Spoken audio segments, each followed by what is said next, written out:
हे राम।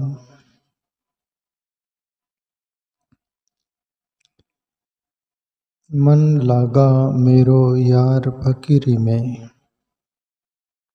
संत कबीर साहब का पद है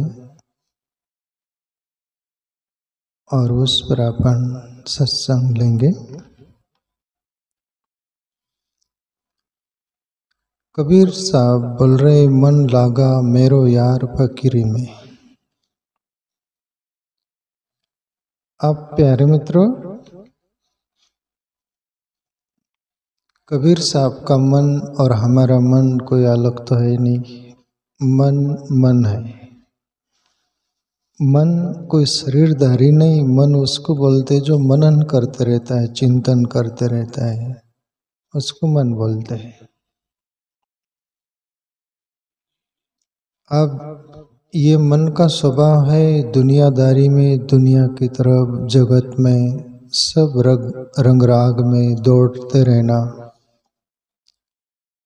ये मन का स्वभाव है। पर वो ही मन यदि परमात्मा की तरफ लग गया, फिर ये जगत का सभी वैसा ही हो जाता है जैसे कोई मनुष्य स्वप्न में सोया हो। स्वप्न में सोया हुआ रहता है तो उसको स्वप्न आता है।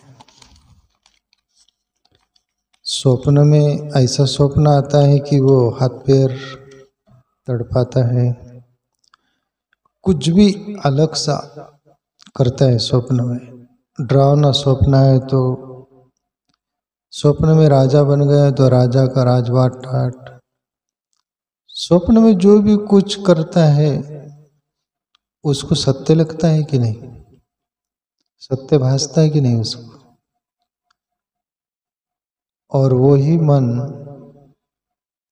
वैसे ही जैसे कि मनुष्य सोया है, स्वप्न में सब कुछ हो रहा है और नींद में से जाग गया तो फिर वो स्वप्न का कुछ दिखता है, रहता है क्या। फिर वो सोया हुआ था, बैठ के उसका बिस्तर पर बैठ के खड़ा देखता है कि नहीं, ये क्या था, मैं क्या देखा और ये क्या देख रहा हूं मैं। भ्रम पैदा होता है कि नहीं, विस्मितता लगती कि नहीं, आश्चर्य जैसा लगता है कि नहीं, कि देखा कुछ और था, वो दुनिया और कुछ थी, ये दुनिया कुछ और है, ये क्या हो रहा है। कुछ समय तो प्रभावित रहता है ना, पर उसको धीरे धीरे समझ में आ जाता है ना कि स्वप्न था, ये शाश्वत नहीं था। फिर वो स्वप्न के प्रति शाश्वतता व्रतता क्या महसूस करता है, क्या समझता है, क्या समझता है फिर वो, अरे वो स्वप्न था, नींद में कुछ भी स्वप्न आता है, अरे वो शाश्वत नहीं था, अरे ऐसा ही था, वैसा बड़ा कैसा भी कर सकता है वो। इसी अंदाज में संत कबीर साहब जो बोलना चाह रहे हैं उसको बारीकी से हम समझे प्यारे मित्रों। संत कबीर तो इतना ही बोल दिए, मन लागो मेरो यार फकीरी में, बस। पर हमारे लिए समझने के लिए क्या। कबीर साहब की तरह हमारा मन यदि वैराग्य हो जाता है तो ये दुनिया का हम जीते आंखें खुली कर कर जो देख रही है स्वप्नवती है, और ये जब हमें फीका लगने लगता है, इसका रंग उतर जाता है, मारी चोच निकल गई रुई, सिर धुनी धुनी पछतायो। कबीर साहब का बोले, सुबह तोता प्यारट और जो शिमल का डोड़ा आता है ना, फल जैसा, उसको चोस मारता है, सुस्वादु फल है, अंदर देखता है कपास जैसा निकलता है, सिर ठोक लेता है, अरे कुछ नहीं इसमें। ऐसा ही हम ये दुनिया से जब जाग जाते, ये सब दुनिया का ही देखकर फिर हमें फकीरी का रंग चढ़ता है। कुछ नहीं, फकीरी ठीक है, परमात्मा का चिंतन, भजन, ईश्वर की भक्ति यही शाश्वत है। बाकी यहाँ आए थे, जीवन मिला और जिंदगी भर भागते रहे, पहुंचना कहाँ था, मंजिल आई नहीं।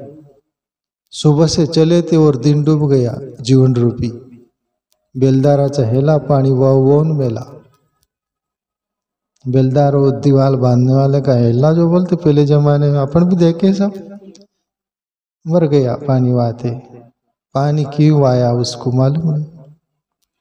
ऐसा ही जीवन हो जाता है। इसलिए कबीर साहब बोले कि मैं ये दुनियादारी जन्म जन्म से सब कुछ देख लिया और आप जाग गया। अभी मेरा मन समझ गया और मेरा मन सीधा सरल हो गया और परमात्मा की भक्ति बंदगी में भक्ति में लग गया। मन लागा मेरा यार फकीरी में। अपन सबको भी ऐसा रंग चढ़ने लगेगा आत्मचिंतन का, कोई गुरु सदगुरु मिल जाए तो ये दुनियादारी सब फीका लगने लगती न शांताराम। उसमें मन रमता नहीं। कैसा बोलते अपना, रे उसमें मेरा मन लगता है नहीं। पहले मेरा मन ऐसा था वैसा था, अभी मन लगता ही नहीं उधर। मानना मन लागो मोरा यार फकीरी में। अपना भी मन फकीरी की तरफ मुड़ गया। आगे कबीर साहब बोले, जो सुख पायो राम भजन में सो सुख नहीं आमिरी में। अब ये भी क्या, जो सुख पायो राम भजन में सो सुख नहीं आमिरी। राम भजन में क्या सुख। राम भजन में सुख कहने का तात्पर्य कबीर साहब का, राम के भजन में जो लग जाएगा ना तो तृष्णा का जाल टूट जाएगा, सिमट जाएगा। राम भजन में जो नहीं लगता उसके हाथ में तृष्णा का जाल रहता है और जीव को फांसने के लिए जैसा दौड़ता वैसे ये जिंदगी के लिए बस ये कर लूँ तो मैं सुखी हो जाऊंगा, वो कर लूँ तो सुखी हो जाऊंगा, अब ऐसा करना है फिर सुखी हो जाऊंगा, विदेश जाना है, देश विदेश दुनिया भर का कहीं भी कुछ भी, किसके लिए।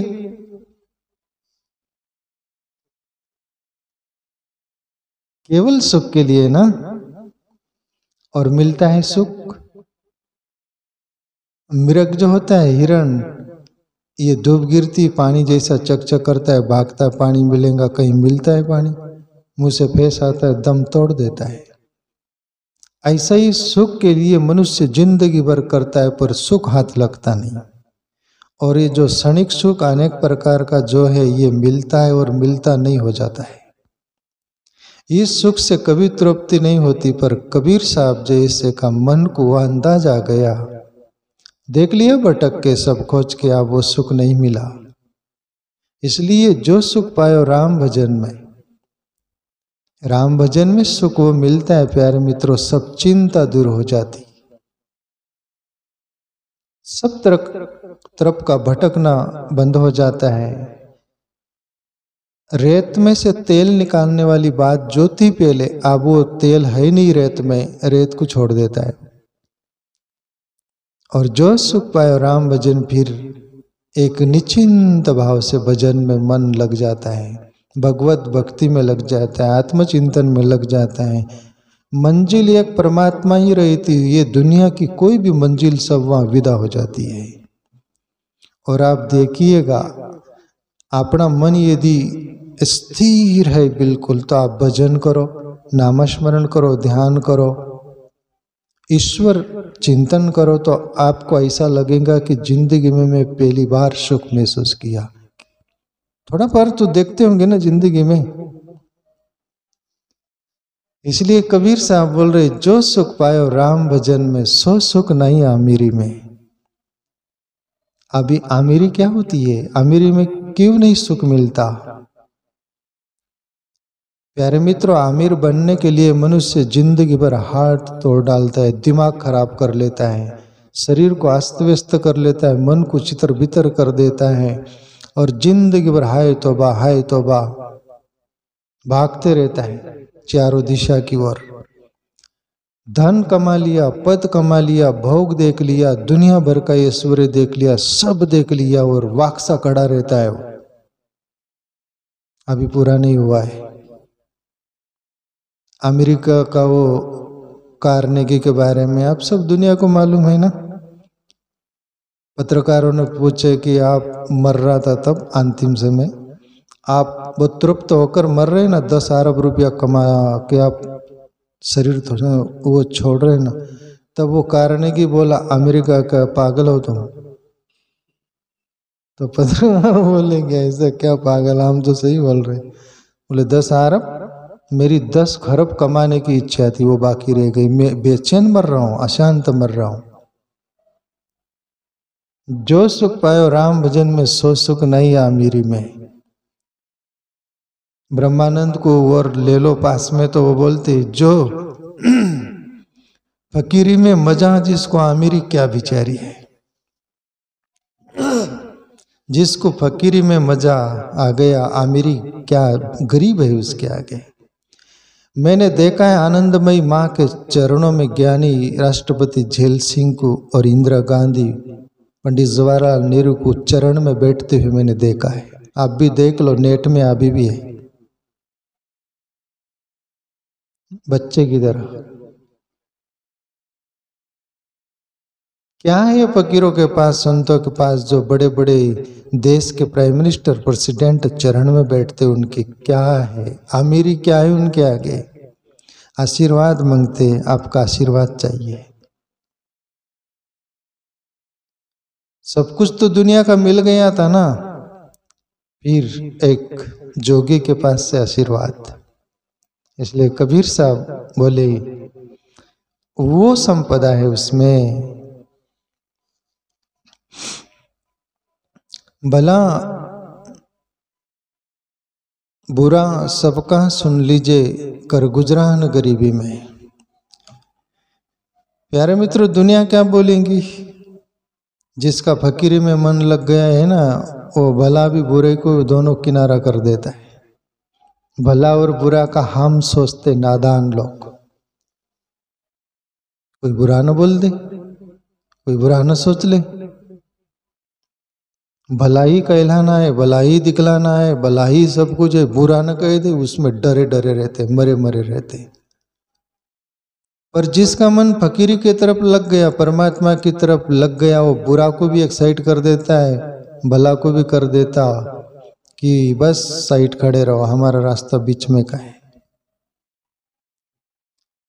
यदि भले की चिंता होगी तो बुरे की भी होगी, और दोनों को छोड़ दो तो फिर दोनों किनारे हो गए, न सुखम न दुखम, न पापम न पुण्यम।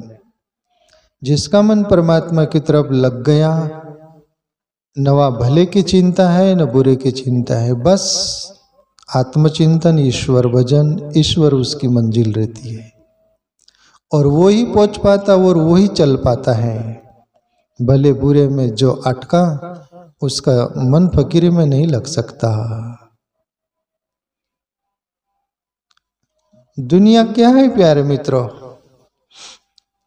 एक संत स्मरण आ रहे, मैं पहले भी जिक्र किया, करता रहता हूँ कभी कभी, पर यहाँ भी थोड़ा सा मैं करने का प्रयास करूँ। एक संत गांव नगर से जा रहे थे, गांव से जा रहे थे तो वो गांव के चांडाल चुकड़ी बेटी तो सोचे साधु संतों को फुलार चढ़ाओ, बहुत खुश होते, अपना अलग ही करते। आज बोले क्या करेंगे, चप्पल जूतों के हार बाबा को पहनाएंगे। बोला क्या खुश होते कि क्या गाली देते। सभी ने चप्पल जूते की हार बनाई और बाबा के गले में डाल दी, पैर तक डाली। बाबा और मस्त होकर चल रहे, मस्त मौलाना जैसे, मस्ताने संत जैसे। गांव के बाहर पहुंच गए, लोग लजा गए कि ये बाबा को कोई फर्क नहीं गिरा और आपने को फर्क गिर गया। बाबा को नहीं गिरा, संतों को। मामला क्या है देखे। गांव के बाहर संत चले गए, ये भागे, हाथ जोड़ के बोले प्रार्थना बाबा जी, फुलहार डाला जाता, खुशी होती है, सब कुछ होती है, चप्पल जूतों के हार डाले, आप देख रहे कि नहीं? ठीक। बोले बहुत आज खुशी हो रही। बोले आज कैसी खुशी हो रही, चप्पल जूतों के हार है? बोले क्या बात, बड़ी बात की। बोले आपने, फुलहार छोटी रहती, बोले कमर तक ही आती, बोले ज्यादा ज्यादा, पर चप्पल जूतों के पैर तक आ रही। नहीं बाबा, आपको तो नाराज उदासी होने, ये चप्पल जूतों के हार है। नहीं नहीं, बोले नहीं बाबा, आप नाराज नहीं हो रहे, राज क्या है? खुशी हो आप, नाराज नहीं, बताओ राज। राज रहने दो ना भाई, जो है वो ठीक है। नहीं नहीं, बताओ बाबा। बाबा बोले कि क्या बताऊं? फूल माली का गांव होता तो फूल का हार पहनाते। मैं सोचा चांबारों का गांव है, सब चमड़े जूते का ही काम करते होंगे, चप्पल जूते बनाते होंगे, फूल हार नहीं मिले, चप्पल की हार पहना दी। बोले तो क्या बड़ी बात है? बोले फूल हार और चप्पल जूते कोई बड़ी बात नहीं। बोले अच्छी बात है। जिसका मन फकीरी में लग गया, वो चप्पल जूतों की हार भी मिल गई तो कोई फर्क नहीं गिरता, फूल हार भी मिल गई तो कोई फूल वो खुश नहीं होता कि कोई दुखी नहीं होता। फुलहार का ही मतलब होता है फुला देना और हरा देना। इसलिए कबीर साहब बोले भला बुरा सबकी सुन लीजिए, कर गुजरान गरीबी में। अब गरीबी ये बाहर की धन दौलत की कोई बड़ी बात नहीं प्यारे मित्रों, गरीबी भक्ति की, स्वभाव की। कोई दो शब्द गलत बोल दिए, सुन लिए, शीलता है, गरीब स्वभाव है। किसी ने दो चाटा भी मार दी, मार खा लिए, गरीब स्वभाव है। ईश्वर की भक्ति में मन लगा है, भक्ति में लगा है, हमारे लिए वो सब कुछ है, ओच्चे की उत्पात है, समाशील रहते उसको बोलते हैं। दया गरीबी बंदगी समता शील निदान, ये ते लक्षण संत के कई कबीर विचार।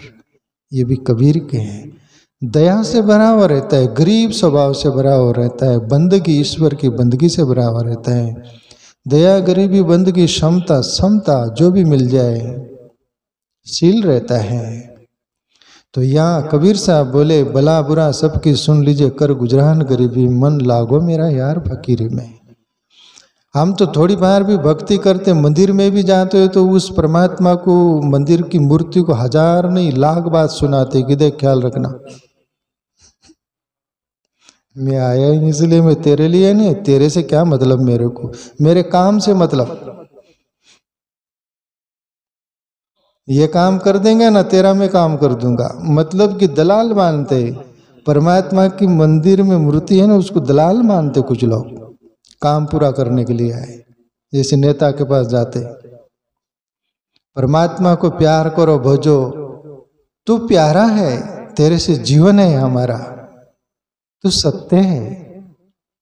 अस्तोमा सद्गमया तमसुमा ज्योतिर्गमया मृत्युर्मा आमृतम गमया। हे प्रभु, हम असत्य से जीवन भरे, तू सत्य स्वरूप है। हम अंधकार में जीते, तू प्रकाश स्वरूप है। हम मरण धर्म है, तू मरता भी नहीं जन्मता भी नहीं, तू अजर अमर है, हमें अमर कर दे। ये प्रार्थना पूर्ण करो ना, नहीं तू मेरा काम कर दे। आज ही मेरे से एक व्यक्ति बाहर गांव का था, इस विषय पर बहुत चला। तो कहने का तात्पर्य प्यारे मित्रों, जिसका मन लग गया, परमात्मा से कुछ नहीं मांगता, वो मांगे तो वो भक्त नहीं संत नहीं। मैं बोलता हूँ, मैं आज तक परमात्मा से कुछ बोला नहीं और मांगा नहीं है। मैंने मेरे माँ का दूध पिया है, मेरी माँ की कसम मैंने मांगा नहीं है। ये मेरा परिचय देता हूँ डंके की चोट पर।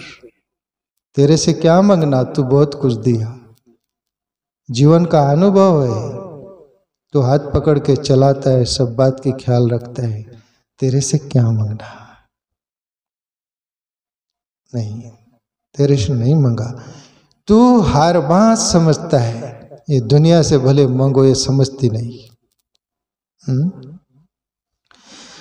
तो परमात्मा इतना प्यारा है। प्रेम नगर में रहनी हमारी बलि बन आई सबुरी में।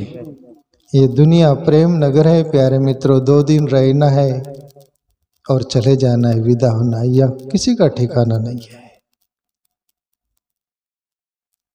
ये दुनिया न हमारा घर है न ठिकाना, बस चले जाना। नफरतों में क्या रखा है, मोहब्बत से जीना सीखो। नफरतों से क्या जीना, ये प्रेम नगर है। प्रेम दो प्रेमी मिलेगा और नफरत दोगे नफरत ही मिलेगी। प्रेम नगर में रहनी हमारी भली बन आई सबुरी। सबुरी यानी धैर्य, हर बात के लिए धैर्य रखो। धैर्य तुम्हारी विजय होगी उसमें, है ना। प्रेम नगर में रहनी हमारी भली बनाई सबुरी में।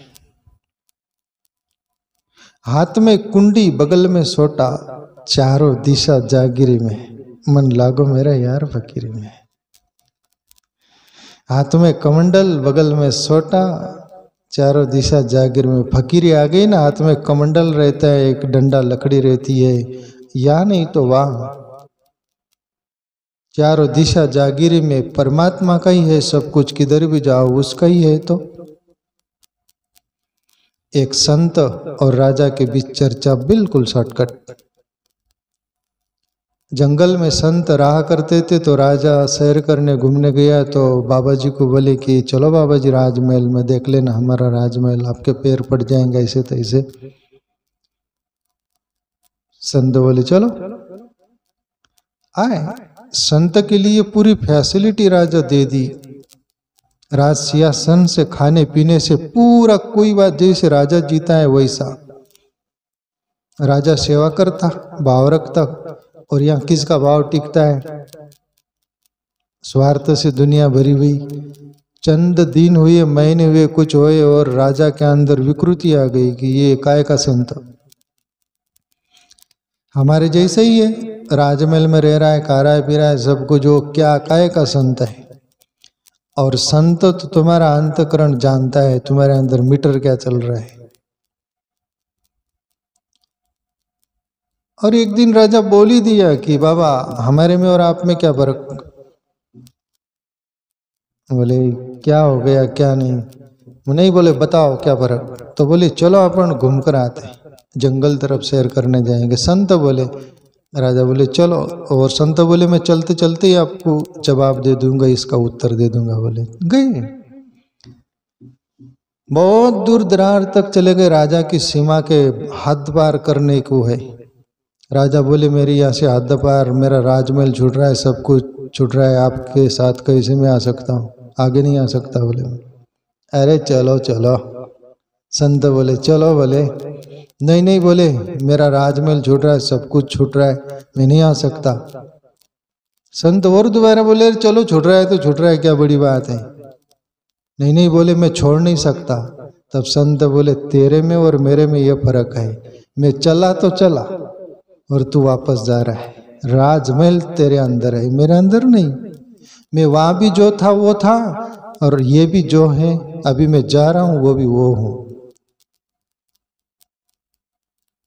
मैं जहां था, मेरे लिए राजमहल भी और जंगल भी कोई अलग नहीं। तेरे लिए राजमहल है, जंगल अलग है। इसलिए हाथ में कमंडल बगल में सोटा, चारों दिशा जाकिरी, मन लागो मेरा यार फकीरी में। ये फकीरी जीवन। आखिरी पंक्ति, आखिर ये तन खाक मिलेगा कहाँ फिरत मगरूरी में, कहत कबीर सुनो भाई साधो, साहेब मिले सबूरी में। आखिर ये तन खाक मिलेगा क्या फिरता मगरूरी में, ये तन है ना आज है कल नहीं, खाक हो जाएगा। मगरूरी क्या करता है? अहंकार किस बात पर करता है? तेरा है क्या यहाँ? जब तेरे अंदर से वो निकल जाएगा ना, तुझे उपटी मार मार कर मारे। मैं हंसाने के लिए बोल रहा हूँ शब्द, मेरा चुटकुला मान ले। तेरे उपटी दे दे के मारेंगे तो कुछ नहीं बोलेंगे, सीधा हो जाता है। तब वो आरती पर भी सीधा हो जाता है। ऐसा तेरे को जैसा बोले वैसा करता है। तू जिंदा है तब सूली पर चढ़ा देता है तू। आखिर ये तन खाक मिलेगा क्या फिरता है मगरूरी में, कहत कबीर सुनो भाई साधो, साहेब मिले सबूरी में। सबूरी, ईश्वर को भी चाहते हो ना तो सबूरी, प्यार से पुकारते रहो, भजते रहो। थोड़ी सी भक्ति किए और परमात्मा को भूलना ना दो कि बस तू कहाँ है ही नहीं। क्या भक्ति भाव करना, सबूरी।